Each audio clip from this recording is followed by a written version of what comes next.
Hello. അപ്പം നിങ്ങളെല്ലാവരും ആകാംക്ഷയോടെ കാത്തിരിക്കുന്ന നമ്മളുടെ ഗിവ് അവേ വിന്നറിനെ സെലക്ട് ചെയ്യാൻ പോവാണ്.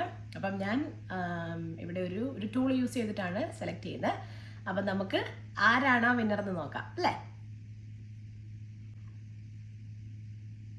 അപ്പം നമ്മുടെ വിന്നറ് സെലക്ട് ആയിട്ടുണ്ട്. സനു 123 ആണ് നമ്മളുടെ വിന്നർ. അപ്പം കൺഗ്രാറ്റുലേഷൻസ് സനു. പാർട്ടിസിപ്പേറ്റ് ചെയ്ത എല്ലാവർക്കും ഒത്തിരി താങ്ക്സ്. ഇനിയും നമ്മൾ നെക്സ്റ്റ് മന്ത്സിലെല്ലാം എല്ലാ മാസത്തിലും ഓരോ ഗിവ് അവേ ചെയ്യുന്നുണ്ട്. അപ്പം കിട്ടാത്തവർ വിഷമിക്കേണ്ട, നമ്മൾ അടുത്ത വരും ഗിവ് അവേസിൽ നിങ്ങൾക്ക് പാർട്ടിസിപ്പേറ്റ് ചെയ്യാം. ഇതുവരെയും പാർട്ടിസിപ്പേറ്റ് ചെയ്യാത്തവർ സബ്സ്ക്രൈബ് ചെയ്ത് കഴിഞ്ഞ് കഴിഞ്ഞാൽ നിങ്ങൾക്ക് ആ വീഡിയോ മിസ് ചെയ്യാതെ കാണാൻ പറ്റും. നമ്മളുടെ വരുന്ന ഗിവ് അവേസിലെല്ലാം മാക്സിമം നിങ്ങൾക്കെല്ലാം ഇഷ്ടപ്പെട്ട നല്ല ഗിവ് അവേസ് തന്നെ കൊണ്ടുവരാൻ ഞാൻ ശ്രമിക്കുന്നതാണ്. അപ്പോൾ എല്ലാവർക്കും ഒത്തിരി താങ്ക്സ്. ഇനിയും നിങ്ങളുടെ സപ്പോർട്ട് പ്രതീക്ഷിക്കുന്നു. അപ്പം ഇന്നത്രയേ ഉള്ളൂ. കൺഗ്രാറ്റുലേഷൻസ് അനു. അപ്പം ഈ ഓണം ഒരു മനോഹരമായ ഒരു ഓണം എല്ലാവർക്കും ആശംസിക്കുന്നു. ഹാപ്പി ഓണം. ബൈ.